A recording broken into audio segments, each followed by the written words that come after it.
چین کے صوبے ہنان کے شہر چنگشا میں مفاہمتی یادداشتوں پر دستخط کی تقریب منعقد ہوئی، جس میں صدر آصف علی زرداری نے شرکت کی اور اس موقع پر سمندری پانی کو قابل استعمال بنانے، زرعی ٹیکنالوجی اور چائے کے شعبے میں تعاون کے معاہدوں پر دستخط کیے گئے۔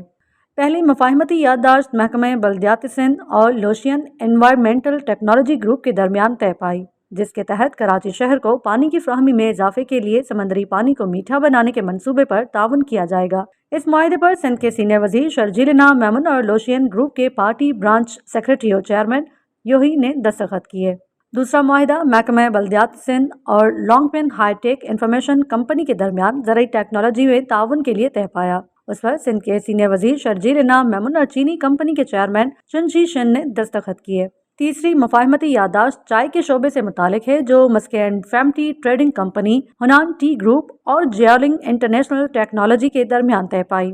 پاکستان کی جانب سے سینیٹر سلیم مانوی والا نے دستخط کیے، جبکہ ہنان ٹی گروپ کے چیئرمین یو چونگ وانگ اور ہنان جیالنگ انٹرنیشنل ٹیکنالوجی کے چیئرمین ہاؤ جیاوولنگ نے بھی معاہدے پر دستخط کیے۔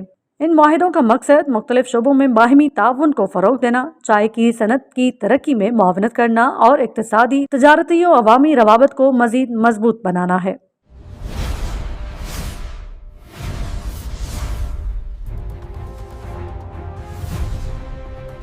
ٹنڈو آدم میں پولیس کا بڑا ایکشن، لاکھوں روپے کی مالیت کی منشیات نظر آتش۔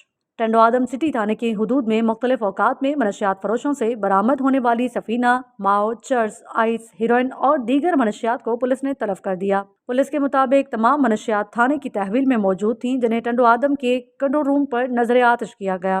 حکام کا کہنا ہے کہ جلائی گئی منشیات کی مالیت لاکھوں روپے ہے۔ اس اقدام کا مقصد منشیات فروشوں کو واضح پیغام دینا ہے کہ ٹنڈو آدم کو منشیات سے پاک بنایا جا رہا ہے۔ پولیس نے خبردار کیا ہے کہ اگر منشیات فروش باز نہ آئے تو ان کے خلاف مزید سخت کارروائی عمل میں لائی جائے گی۔ آپ کو بتا رہے ہیں کہ ٹنڈو آدم سٹی تھانے کی حدود میں مختلف اوقات میں منشیات فروشوں سے برآمد ہونے والی سفینہ، چرس، آئس، ہیروئن اور دیگر منشیات کو پولیس نے تلف کر دیا۔